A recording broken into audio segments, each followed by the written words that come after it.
ദൈവം എന്നോട് പറഞ്ഞു, നീ ഈ ലോകത്ത് പരാജയപ്പെടൂല. നമുക്ക് നാളെ ഒരു ലോട്ടറി അടിച്ചു.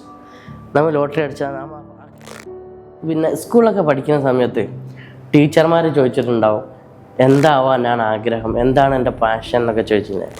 എങ്ങനെയാണ് ഒരാളുടെ പാഷൻ മനസ്സിലാക്കാനുള്ള എന്തെങ്കിലും വഴിനെ കുറിച്ച് ആലോചിച്ചോ? നമ്മുടെ ഒരു പാഷൻ എന്ന് പറയുന്നത് വളരെയധികം അതിനോട് താല്പര്യം ഉണ്ടാവും. ഒരു കാര്യം, ഏതൊരു വിഷയമാണ് അതിനോട് നമുക്ക് വളരെയധികം താല്പര്യം വന്നിട്ടുണ്ടാവും. ആ ഒരു വിഷയത്തെക്കുറിച്ച് നമുക്ക് എത്ര സമയമാണെങ്കിലും അതിനുവേണ്ടി പുസ്തകം വായിക്കാൻ, ഒരു 100 പുസ്തകം ആ വിഷയത്തെക്കുറിച്ച് വായിക്കാൻ നമ്മൾ തയ്യാറാണ്. അല്ലെങ്കിൽ ഒരു 100 പോഡ്കാസ്റ്റ് കേൾക്കാൻ നമ്മൾ റെഡി ആയിരിക്കും. അങ്ങനത്തെ ഒരു വിഷയമായിരിക്കും നമ്മൾ പാഷൻ അല്ലാത്ത കാര്യത്തെക്കുറിച്ച് സംസാരിക്കുന്നതിൽ ആർക്കും വലിയ ഇൻട്രസ്റ്റ് ഉണ്ടാവില്ല, അല്ലെങ്കിൽ അതിനെക്കുറിച്ച് വായിക്കുന്നതിലോ. നമുക്ക് വ്യക്തമായിട്ടൊരു പാഷൻ, ഉദാഹരണത്തിന് എന്നെ സംബന്ധിച്ചിടത്തോളം ഞാനൊരു വീഡിയോ എഡിറ്റിംഗ് അല്ലെങ്കിൽ മോഷൻ ഗ്രാഫിക്സ് ആർട്ടിസ്റ്റ് ആണെങ്കിൽ ആ മോഷൻ ഗ്രാഫിക്സിനെ കുറിച്ച് പറയുന്ന പുസ്തകം ഉണ്ട്, ഞാൻ എന്തായാലും വായിക്കും. അതിനെക്കുറിച്ചുള്ള പോഡ്കാസ്റ്റുകൾ കേൾക്കും. എൻ്റെ ഒരു ഫ്രണ്ട് ഉണ്ട്, ഓന് MMA താല്പര്യം. A to Z MMA കുറിച്ച് അറിയും. ഞാൻ അത്ഭുതപ്പെട്ടു, ഇപ്പോൾ കേരളത്തിൽ അതിനെപ്പറ്റി അങ്ങനെയൊക്കെ അറിയണമുണ്ടോ.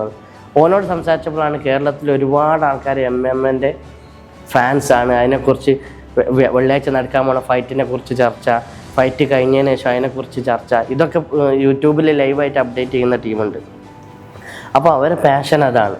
പിന്നെ ഈ പാഷൻ നമുക്ക് പാഷനേറ്റായിട്ടൊരു ജോലിയിൽ നമ്മൾ ഏർപ്പാടാവുകയാണെങ്കിൽ ഒരു 5 വർഷത്തോളം നമുക്ക് പേയ്മെൻ്റ് ഇല്ലാതിരുന്നാലും നമ്മളത് ചെയ്യും. ഓട്ടോമാറ്റിക് നമ്മളെ മനസ്സിൽ നിന്ന് നമുക്ക് ഇഷ്ടപ്പെട്ടിട്ട്. ഇപ്പോൾ നമ്മൾ കുറച്ച് മുന്നത്തെ കാലത്തൊക്കെ വീഡിയോ എഡിറ്റിംഗ് എന്ന് പറഞ്ഞാൽ എന്തെങ്കിലും യൂട്യൂബിൽ നിന്ന് ഒരു വീഡിയോ എടുത്തിടും, അത് എഡിറ്റ് ചെയ്യുക, അതിൽ പാട്ട് വയ്ക്കുക, മ്യൂസിക് വയ്ക്കുക, ഇങ്ങനെയൊക്കെ ചെയ്തിട്ട് അത് നമുക്ക് പേയ്മെൻ്റ് ഒന്നും ഇല്ലല്ലോ, അത് നമ്മളെ ഇഷ്ടം കൊണ്ട് നമ്മളിങ്ങനെ ചെയ്തു പോകും. അത് ഇനി 5 വർഷത്തോളം നമുക്ക് പേയ്മെൻ്റ് ഇല്ലെങ്കിലും പെയ്ഡ് അല്ലാതെ നമുക്ക് ചെയ്യാൻ താല്പര്യം ഉണ്ടാവും, തയ്യാറാവും.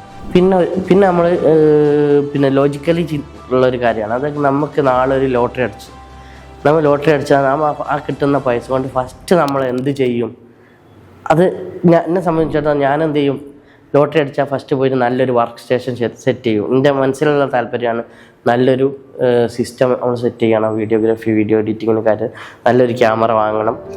ഈ ഒരു സംഭവമായിരിക്കും അയാളെ പാഷൻ. അയാളിപ്പോൾ ഉദാഹരണത്തിന് പിന്നെ എനിക്ക് ഈ ലോട്ടറി അടിച്ചു കഴിഞ്ഞാൽ ഇന്ന കാര്യം ചെയ്യണമെന്ന് മനസ്സിൽ ഇപ്പോൾ ഈ വീഡിയോ കാണുന്ന ആൾക്കാർ അങ്ങനെ ചിന്തിച്ച് നോക്കി. അപ്പോൾ എന്താണ് പാഷൻ എന്നുള്ളത് പെട്ടെന്ന് മനസ്സിലാവും. നമ്മൾ ഒരിക്കലും പരാജയപ്പെടൂല. ഉദാഹരണത്തിന് ദൈവം എന്നോട് പറഞ്ഞു, നീ ഈ ലോകത്ത് പരാജയപ്പെടൂല, നിൻ്റെ ജീവിതം മുഴുവനും വിജയത്തിലാണ്. ഇങ്ങനെ പറഞ്ഞ അവസ്ഥയിലും നമ്മൾ ഏതൊരു കാര്യമാണോ ചെയ്യാൻ താല്പര്യപ്പെടുന്നത് അതാണ് അൾട്ടിമേറ്റ് ആയിട്ട് അവൻ്റെ പാഷൻ.